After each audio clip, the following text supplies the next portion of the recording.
আসসালামু আলাইকুম, কেমন আছেন আপনারা সবাই? হাউসওয়াইফ ইভার চ্যানেল থেকে আমি হাউসওয়াইফ ইভা বলছি। থাম্বনেল দেখে তো আপনারা বুঝেই গেছেন আজকের এটা আমার দাওয়াত ব্লগ। তো দাওয়াতের আগের দিন আমি সব কিছু ভিজায় ফেলছি, যা যা কালকে রান্না করতে হবে, প্লাস কিছু ছোট ছোট কাজ যেমন কাঁচামরিচ আর ধনেপাতা এগুলো বেছে সাইডে রেখে দিয়েছি, কারণ জানি এগুলো রান্নায় লাগবেই। আমরা যেহেতু বাংলাদেশি, আমাদের রান্নায় তেল মশলা একটু বেশি হয়, আমরা একটু রিচ খাবার দাবার খাই দাওয়াতে, এই জন্য আমাদের এলাচ দারচিনিটা খুবই ইম্পর্টেন্ট। এই জন্য আমি এলাচ দারচিনি সব কিছু ভরে একসাথে রেখে দিলাম, যাতে রান্নার সময় কোনো ঝামেলা না হয়। আর আমি যা যা রান্না করব সব কিছুর জন্য আমি আগে মাংসগুলো প্রিপেয়ার করলাম। যেমন আমি এই ফার্মের মুরগিটা দিয়ে চিকেন ফ্রাই করব, দেশি মুরগিটা আমি রান্না করব আলু দিয়ে, এই মুরগিটা দিয়ে আমি মোরগ পোলাও রান্না করব, আর এই গরুর মাংসটাকে আমি আলু ছাড়া একটু ঝোল হালকা ঝোল করে একটু রান্না করব। এই জন্য আমি এগুলো সব আগে কেটে রেডি করে এখন আমি ফ্রিজে রেখে দিব। রাত্রেবেলা আমি রান্নাটা করে ফেলবো, কারণ আমার ছোট বাচ্চা আছে, ছোট বাচ্চা নিয়ে আমি চাইলেই সব সময় দাওয়াতের দিন কিছু করতে পারি না। গরুর মাংসটাকে আমি রাতেবেলা ম্যারিনেট করে ফেলবো, কারণ ম্যারিনেট করলে গরুর মাংসটা তাড়াতাড়ি হয়ে যায়, আমি যতটুকু খেয়াল করেছি। তো আমি এই জন্য হলুদ, ধনে, জিরে, মরিচ গুঁড়ো, লবণ, আদা, রসুন এগুলো সব কিছু দিয়ে আমি এই মাংসটাকে একদম ভালো মতো ম্যারিনেট করবো। আমি এখানে প্রায় 3 কেজির মতো মাংস নিয়েছিলাম। আমার বাসায় প্রায় 15 থেকে 20 জন মানুষ এসেছিল দাওয়াতের দিন। আমি একটু টক দইও দিয়েছিলাম, যেন মাংসটা খুব ভালো মতো সিদ্ধ হয়ে যায়। তারপর আমি এটা হাত দিয়ে মেখে নিব। এটা আমার ননাস এগুলো মাখাচ্ছিল, আমার ননাস আমাকে একটু হেল্প করেছিল। সাথে আবার আমরা কিছু পেঁয়াজও দিয়েছিলাম, যাতে মানে আমি তরকারিতে শুধুমাত্র হালকা একটু পেঁয়াজ ভেজেই আর এলাচ দারচিনি দিয়ে এই মাংসটা ঢেলে দিব। এখন এটা আমি প্রপার খুব ভালো মতো মিক্স করে নিতে হবে।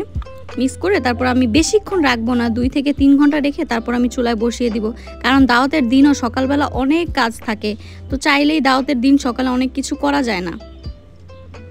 হাত ধুয়ে হালকা একটু পানিও আপু দিয়ে দিল। এবার এটাকে আমরা সাইডে রেখে চলে যাব আমরা রুই মাছে। রুই মাছটা আমি ভাজবো, ভেজে আর কি সার্ভ করব, মোরগ পোলাও করব। আমার মেইন আইটেম হচ্ছে মোরগ পোলাও। মোরগ পোলাওর সাথে আমি রুই মাছ ভাজাটা সার্ভ করব। এই জন্য আমি রুই মাছগুলোকে ম্যারিনেট করে রাতে নর্মাল ফ্রিজে রেখে দিব। নর্মাল ফ্রিজে রাখলে মেহমান আসার আগে জাস্ট ভেজে দিলেই হয়ে যাবে। আর যদি আমি সকালবেলা উঠি, তারপর মাছ ভিজাই, তারপর এটা মাখি, তাহলে এখানে আমার অনেক টাইম নষ্ট হয়ে যাবে, যেটা আমি এই দাওয়াতের দিন এফোর্ড করতে পারবো না। এই জন্য আমি মাছগুলোকে হলুদ, মরিচ, ধনে, জিরে, লেবু, আদা, রসুন এগুলো সব কিছু দিয়ে মাছটাকে একদম সুন্দর করে ম্যারিনেট করব। এই মাছ ভাজাটা না খাইতে অনেক ভালো লাগে, যেটা মানে একটু অনেক মশলাপাতি হয়তো একদম লাল লাল করে কড়কড়া করে ভাজলে এই মাছ ভাজিটা খেতে খুবই ভালো লাগে। আর লেবু দেওয়ার কারণ হচ্ছে মাছ থেকে যেন তেমন কোনো স্মেল না আসে, এই জন্য আমি লেবুগুলো দেই।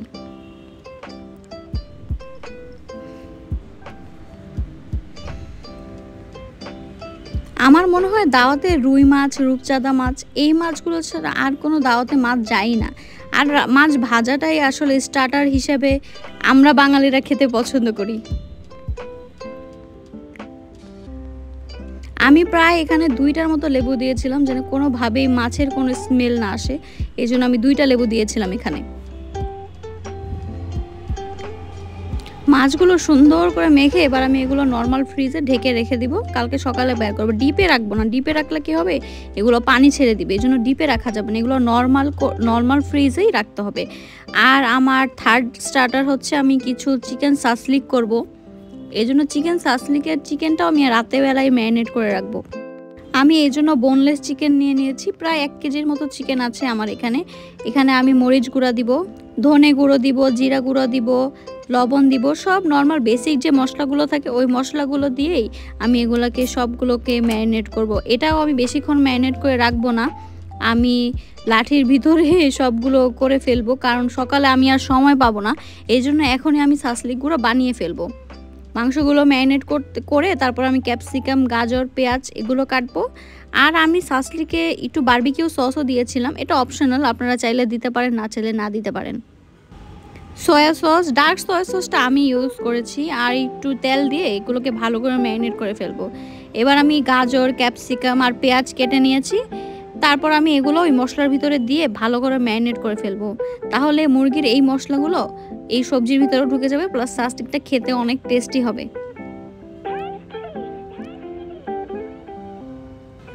এবার অনেকক্ষণ ম্যারিনেশনের পর প্রায় 2 ঘন্টা আমি গরুর মাংসকে ম্যারিনেট করে রেখেছিলাম। তারপর চুলায় বসিয়ে দিয়েছি। আমি এখন অর্ধেক কষিয়ে রাখবো আর বাকিটা আমি সকালে জাস্ট একটু ঝোল দিব। মুরগির মাংসটাও আমি কষিয়ে রাখবো। আর মোরগ পোলাওর যে মুরগিটা হয় ওটাও আমি রাত্রেবেলায় কষিয়ে রাখবো। এটা যেহেতু কোনো রেসিপি ব্লগ না, এজন্য আমি রেসিপি আর তেমন শেয়ার করলাম না আপনাদের সাথে। এই মুরগিটা দিয়ে আমি মোরগ পোলাও রান্না করব। এটা হচ্ছে কক মুরগি। সাসলিকগুলোকেও আমি গেঁথে ফেলেছি, তখন আমি আর ক্যামেরা অন করতে ভুলে গিয়েছি। এরপরে আমি প্লেট বাসন সবগুলো নামিয়েছি শোকেস থেকে। এগুলোকে একটু হালকা হালকা করে ধুয়ে মুছে এখানে টেবিলে সাজিয়েছি। দাওয়াতের আগে আসলে অনেক প্রিপারেশন থাকে, এগুলো আমি রাতে এই প্রিপারেশনগুলো নিয়েছিলাম। তারপরে সকালে একবারে চলে আসলাম আপনাদের সামনে রেডি হয়ে। এখন টেবিলে আপনাদের খাবারগুলো দেখিয়ে দিব যে আমি কি করেছিলাম। চিকেন ফ্রাই, মোরগ পোলাও, গরুর মাংস, সাসলিক, মুরগির মাংস ঝোল দিয়ে, একটু কাবাব করেছিলাম গরুর, রুই মাছ আর মোরগ পোলাও করেছি, সালাদ তো আছেই। এগুলোই আমি করেছি। গেস্টরা বলেছে যে ভালো হয়েছে। তারপরও অনেক কিছু আরও করার ইচ্ছা ছিল, বাট হয়তো সময় সুযোগ হয়ে ওঠেনি আর। এগুলোই ছিল আমার আজকের দাওয়াত ব্লগ। আপনারা যদি এগুলোর কোনো কিছুর রেসিপি চান তাহলে অবশ্যই আমাকে জানাতে পারেন। আমি ইনশাল্লাহ কোনো এক ভিডিওতে আপনাদের জন্য রেসিপি দিয়ে দিব। আপনাদের সাথে তাহলে আবার দেখা হবে ইনশাল্লাহ অন্য কোনো দিন। আজকে আপনাদের সাথে এখানেই বিদায় নিব। আল্লাহ হাফেজ।